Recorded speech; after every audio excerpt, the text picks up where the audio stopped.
Nomadic Fanatic at the Sphere in Vegas. Mike rants yet again, and Rusty talks about buying a house.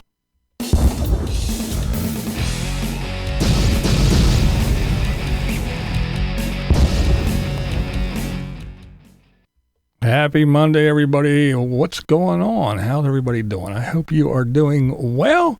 Let's just go ahead and talk about the wheeled wonders today, shall we? I think we shall. That's why you're here, right? All right. Let's start with Keeping It Wheel. She was on her Canadian trip. She is a Canadian, by the way. She went up to Canada and did some things, and coming back into the U.S. for a bit. Yeah, she was held up at customs for a while. I don't know if it has to do with all the hoopla with Homeland Security and not getting paid and all that, or if it was just that now they're actually taking the steps and doing things like other countries do and asking, hey, well, how long are you here for? How much money you got? Are you going to be a burden to us and all that other stuff? I know what my son went through every time he goes to New Zealand. Well, he's been there now, but when he was traveling back and forth.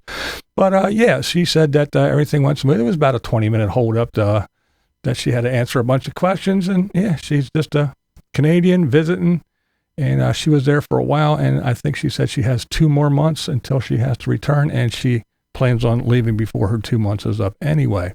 But I enjoy her channel and her journeys, so if you're interested, go check her out. All right, moving right along, we have Matty Van Halen. He's still house setting. He got a new guitar. Nice. He was jamming on his new guitar. It's always fun to get a new guitar to play. So yeah, he's got a new one. Pretty nice. Sounds good. Looks good. So yeah, jam on, Matty. Jam on.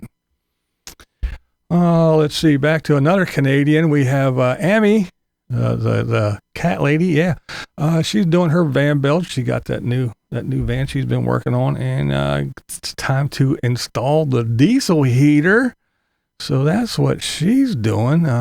She's been working on the van for a little while now. And while we're talking about her, we might as well talk about Chrome, because yeah, she's in his shop doing some things, taking advantage of that shop space. I don't blame her. I don't blame her one bit.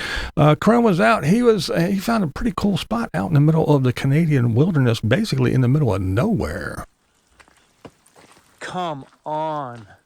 It's a pretty cool spot. Guarantee you this is either the DJ booth or the bar. Yeah, right.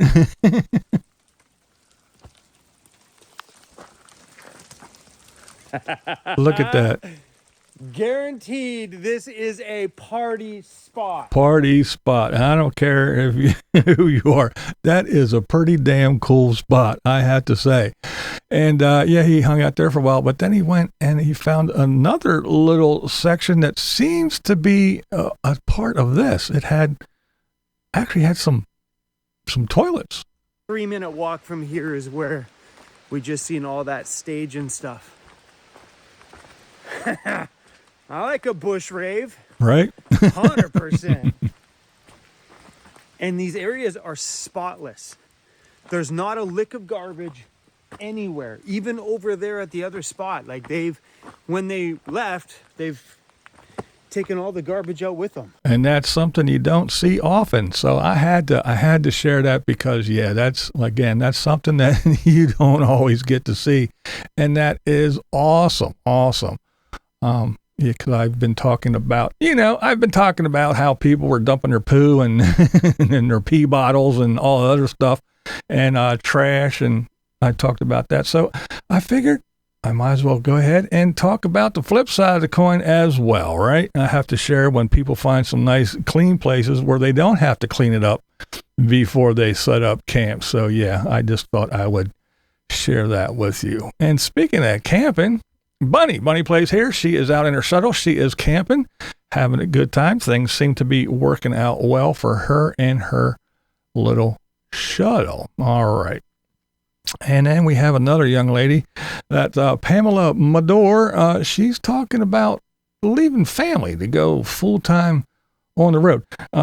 She's doing a little things about what may keep you from doing it or what may encourage you or whatever. But this one, she's talking about, yeah, if your family's all close together and you have a Sunday dinner or whatever, and you got grandkids and this and that, it might be one of those things that's holding you back. But if you have family that moved all over the place and you live on the road, hey, you have the opportunity, more opportunity to go visit these folks because you're living on the road anyway. But yeah, she talks all about that family and living on the road alone. Pretty cool stuff. Go over and check her out.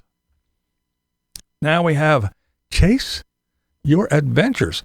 They are camping and it is, the weather is looking crappy. Yeah, they're watching the weather. They're watching Ryan Hall, y'all, and all them guys, and they're keeping an eye on the weather and there's storms coming. And, they talk about RVing during storms and things like that there. So, they were saying it's going to get really bad. So they were hunkered down in the bathhouse just in case until the storm rolled by. So go over, check those guys out and see what it's like when you're in an RV and, the storms are rolling in and you just don't feel like tearing down and hooking up and trying to run. Yeah. Cause there's nothing worse than trying to outrun something like that.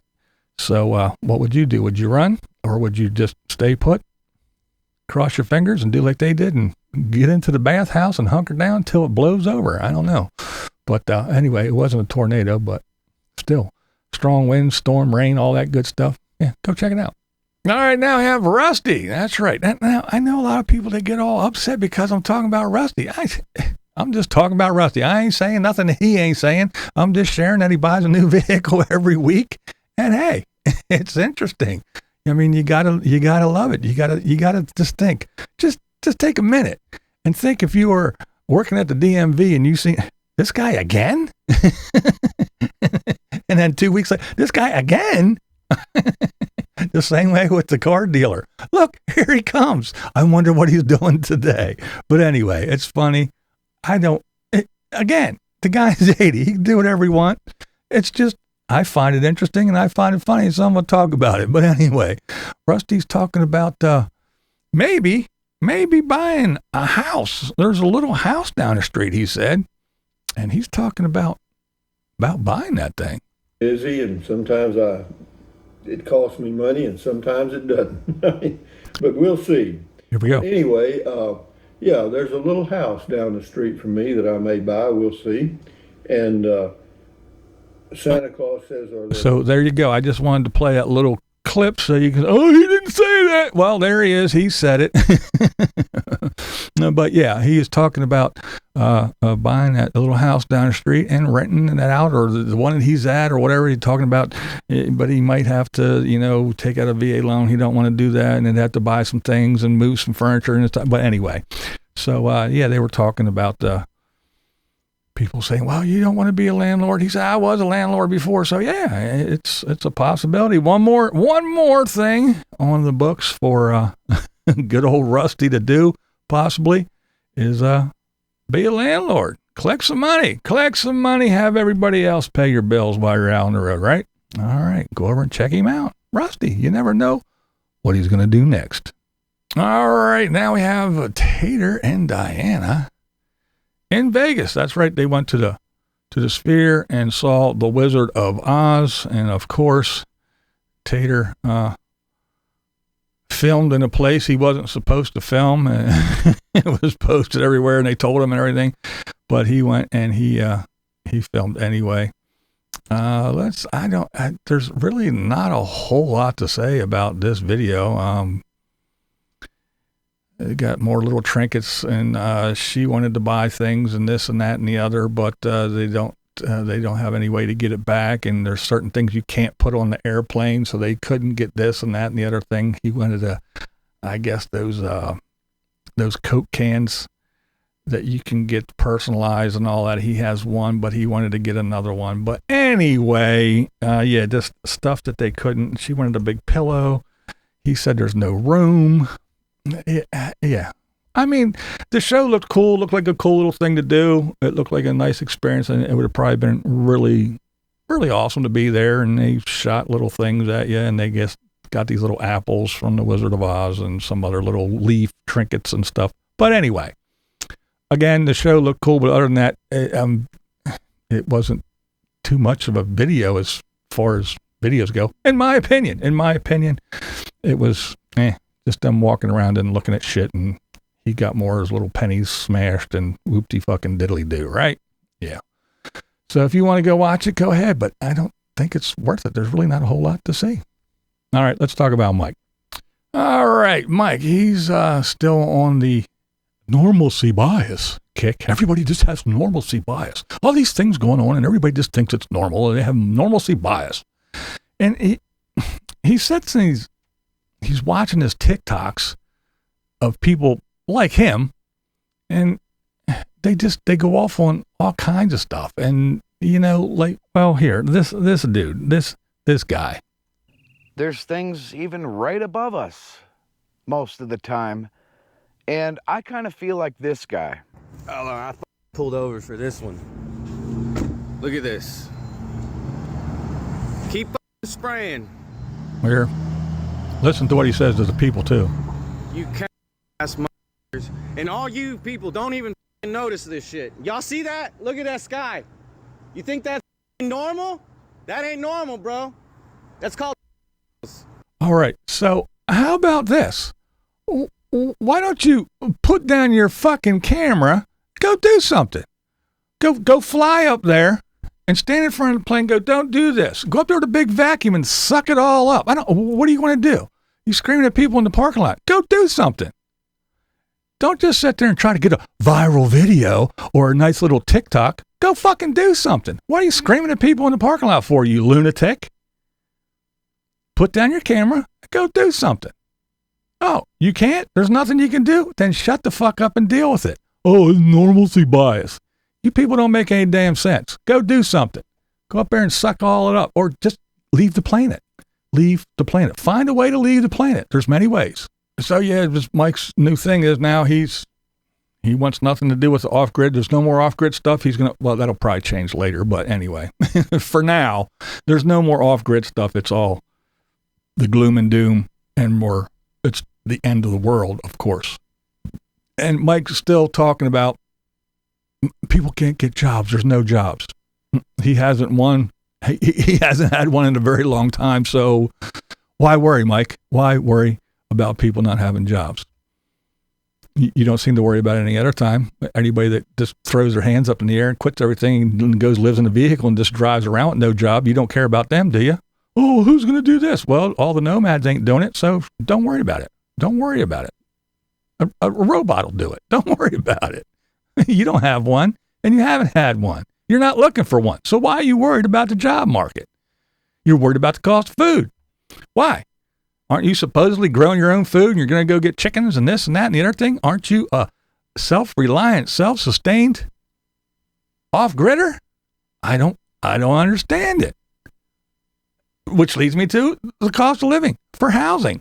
You're worried about the housing. Are you buying a house? Are you in the market of buying a house? Are you looking at the houses?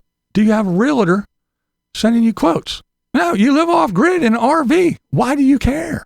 What is it? How does it affect you? Fuel costs, no price of a barrel of oil. Where do you go? You're not going anywhere. Your RV hasn't moved. It's not going to move. And your little pilot, it's barely held together with duct tape, bubble gum, and wishes and rainbows. What are you worried about fuel costs for?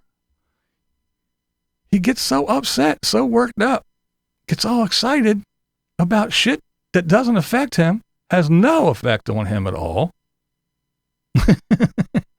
But then he'll, I can't sleep. Well, I wonder why. But that's our Mikey. That's our Mikey. Go ahead and yell at all your subscribers and the people that you do have left. Scream at them and tell them they're not clicking that thumbs up button enough, and they're not sending you enough money, and you're getting off there. I'm over it. I'm going to go over to my members and do a live chat for them, because you people suck. You're not giving me money, even though you're not going to be able to afford anything in 3 more days. Give me the last of your money. You won't need it. What a bonehead. And that's going to take me to the comment of the day. And that comment, it is in regards to Michael. I watched some of Mike's live stream. A lady in the comments asked something about off-grid living.